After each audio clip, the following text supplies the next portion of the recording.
Hello student, welcome to my Mathur's classes में रेनू माथुर आज आपके लिए लेके आई हूँ इम्पोर्टेंट वीडियो। आप सबको पता है कि 26 सितंबर से कॉलेज आईटीआई कॉलेज का सेशन स्टार्ट हो गया है।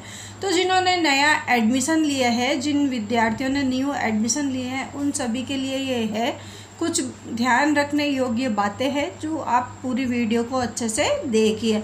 और अगर आप हमारे चैनल से नए जुड़े हैं तो एक बार चैनल को सब्सक्राइब करके ऑल बेल पर क्लिक कर दीजिए ताकि वीडियो अपलोड होते सबसे पहले नोटिफिकेशन आपके पास आ जाएगा। अब मेरे कहने का मतलब ये है कि आपने आईटीआई में एडमिशन तो ले लिया है, परंतु अपन को कई स्टूडेंट ऐसे होते हैं जो किसी की कुछ पता ही नहीं होता है कि आईटीआई का पूरा नाम क्या है, आईटीआई की स्पेलिंग क्या होती है। अगर आपको लिख कर दे दे भाई आईटीआई का पूरा नाम लिखो, तो कई स्टूडेंट ऐसे हैं जो नहीं लिख सकते हैं।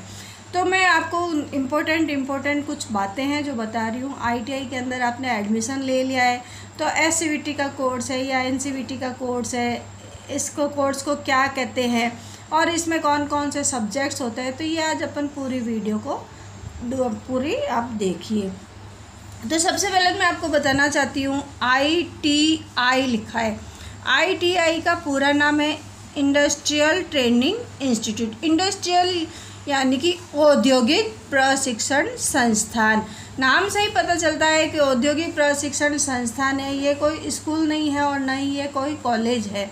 आप सबको पता है यहाँ पे कोई कॉलेज के रूल्स नहीं चलते हैं कि पीरियड हुआ, अटेंड किया, घर चल दिए, मर्जी हुई तो कॉलेज आए, मर्जी हुई तो नहीं आए। यहाँ आईटीआई है इंडस्ट्रियल, जैसे नाम से ही पता चलता है औद्योगिक प्रशिक्षण संस्थान। फैक्ट्री के हिसाब से ही अपन को काम करना पड़ेगा। 8 घंटे की आपकी कॉलेज होती है। प्रैक्टिकल टाइम 5 घंटे का होता है, 2 घंटे थ्योरिटिकल का होता है, आधा घंटा आपको लंच मिलता है और आपको पूरी हाजिरी 80% हाजिरी करनी बहुत ही ज़रूरी होती है। तो इसीलिए इसका नाम है इंडस्ट्रियल ट्रेनिंग इंस्टीट्यूट। यूँ नहीं है कि कॉलेज गए, एडमिशन ले लिया, गवर्नमेंट में एडमिशन ले लिया, मज़ा आ गए, ये नहीं। इसमें आपको पूरा टाइम आप दोगे, काम सीखोगे तभी आप परफेक्ट होंगे। अब ये आता है कि आईटीआई में एडमिशन तो ले लिया, अब एनसीवीटी कोर्स है या एससीवीटी कोर्स है। एनसीवीटी का पूरा नाम और एससीवीटी का पूरा नाम देख लो। एन का मतलब है नेशनल, सी का मतलब है counselling for vocational training, SCVT का नाम है state counselling for training education and vocational training. ये पूरे नाम आपको आने चाहिए। एनसीवीटी है जो नेशनल लेवल की होती है और एससीवीटी जो होता है जो स्टेट लेवल का कोर्स होता है। अब ये कोर्स में आपने एडमिशन भी ले लिया, एनसीवीटी में लेना है। एससीवीटी में ज़्यादातर लड़के एनसीवीटी में ही लेते हैं, ठीक है। अब आपने कोर्स तो ले लिया, अब इस कोर्स को CITS कहते हैं या CTS कहते हैं। इस कोर्स को कहते हैं क्राफ्ट्समैन ट्रेनिंग स्कीम। क्या कहते हैं? सी का मतलब है क्राफ्ट्समैन ट्रेनिंग स्कीम, ठीक है। अब आईटीआई का ये तो पूरा कोर्स की जानकारी हो गई क्या है। अब आईटीआई में अपन ने एडमिशन ले लिया है, अब सब्जेक्ट कौन कौन से होते हैं।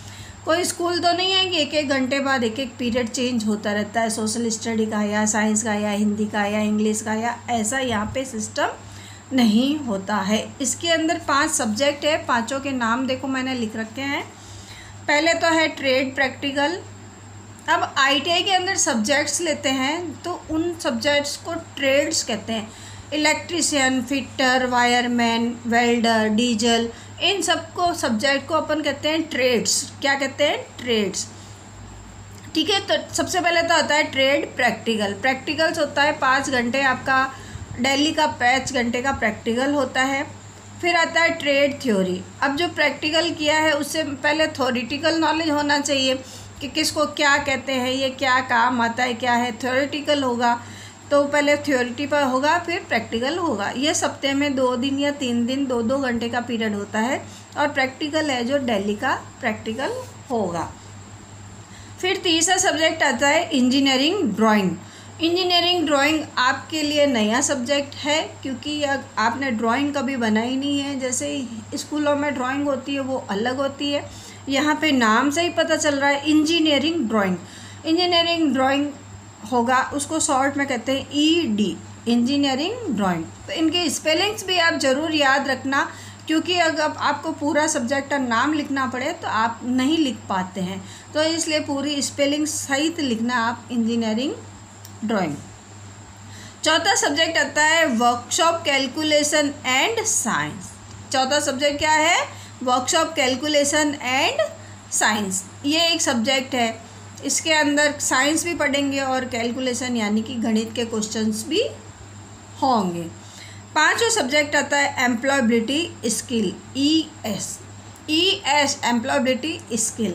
इस सब सब्जेक्ट के अंदर जनरल बातें होती है, इंग्लिश भी पढ़ते हैं, कंप्यूटर भी पढ़ते हैं, फैक्ट्री के अधिनियम भी पढ़ते हैं। ये मतलब काफ़ी चीज़ें इसमें बेसिक आती है जो अपन के दैनिक जीवन में यूज आती है। तो कहने का मतलब टोटल आपके 5 सब्जेक्ट है, थ्योरी है, प्रैक्टिकल है, इंजीनियरिंग ड्राइंग है, वर्कशॉप कैलकुलेशन एंड साइंस है, एंड एम्प्लॉयबिलिटी स्किल्स है।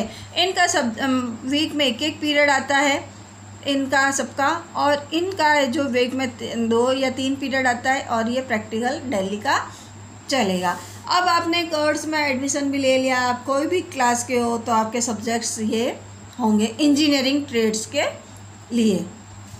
अब आता है लेवल कि भाई ITI में अपन कौन से लेवल की पढ़ाई कर रहे हैं। तो NSQF लेवल 4 होता है जो इलेक्ट्रिशियन में होता है, कहीं NSQ लेवल 5 होता है, कहीं NSQF लेवल 6 होता है। तो सबके अलग अलग लेवल्स है, वो आपके क्लास टीचर बताएंगे कि NSQF लेवल कौन सा आपके पास है। तो आज आपको मैंने बेसिक जानकारी दी है, आपने ITI में एडमिशन लिया है तो आप थोड़ी सी ये जानकारी ज़रूर ध्यान रखें, सबकी स्पेलिंग्स ज़रूर पढ़ें, याद करें, क्योंकि आपके सब्जेक्ट जो भी टीचर पढ़ाना आएगा सबसे पहले तो आपको सब्जेक्ट का नाम ही याद कराएगा, और आप जिस सब्जेक्ट में आपने एडमिशन लिया, जिस ट्रेड में आपने एडमिशन लिया है, उस ट्रेड की आपको स्पेलिंग ज़रूर आनी चाहिए। जैसे डीजल मैकेनिक है, या RAC है, या इलेक्ट्रिशियन है, वायरमैन है, टर्नर है, इंस्ट्रूमेंट मैकेनिक है, ITCHM है। तो ये कई सब्जेक्ट्स ट्रेड्स ऐसी हैं जिनके कई स्टूडेंट को नाम नहीं आते हैं। तो आप ज़रूर सभी कॉलेज में जिन्होंने न्यू एडमिशन लिया है, अपनी कॉलेज के अंदर पूरी संस्थान में आप विजिट करिए, कहाँ पे कौन सी क्लास चलती है, कौन से सर कहाँ पढ़ाते हैं, क्या उस ट्रेड के अंदर क्या सिखाया जाता है। तो इन सब की बेसिक नॉलेज आपको होनी चाहिए। तो फर्स्ट आपका यही होता है कि संस्थान का भ्रमण करना, कि पूरी संस्था के अंदर क्या क्या हो रहा है, क्या नहीं हो रहा। फिर आपका सेकंड आता है कि आपकी लैब का विजिट करना, आपकी लैब के अंदर क्या क्या सामान कहाँ पड़ा है, क्या है। तो इसको कहते हैं अपन वर्कशॉप। अपने वर्कशॉप के भ्रमण करना, वर्कशॉप का भ्रमण करने में यह है कि वर्कशॉप के अंदर आपके कौन सा सामान कहाँ पे पड़ा है, इसका भी एक भ्रमण करके एक बनाना पड़ता है ग्राफ कि भाई कहाँ पे क्या है। तो ये भी एक ड्राइंग बनती है। तो इसलिए आप सभी नए हो तो आपको मैंने बेसिक बताया है, आप जुड़े रहे हमसे तो हम आपको बहुत सारी चीज़ें आपको बताते रहेंगे, जिससे आपका नॉलेज भी बढ़ता रहेगा। नेक्स्ट मिलेंगे नेक्स्ट वीडियो में।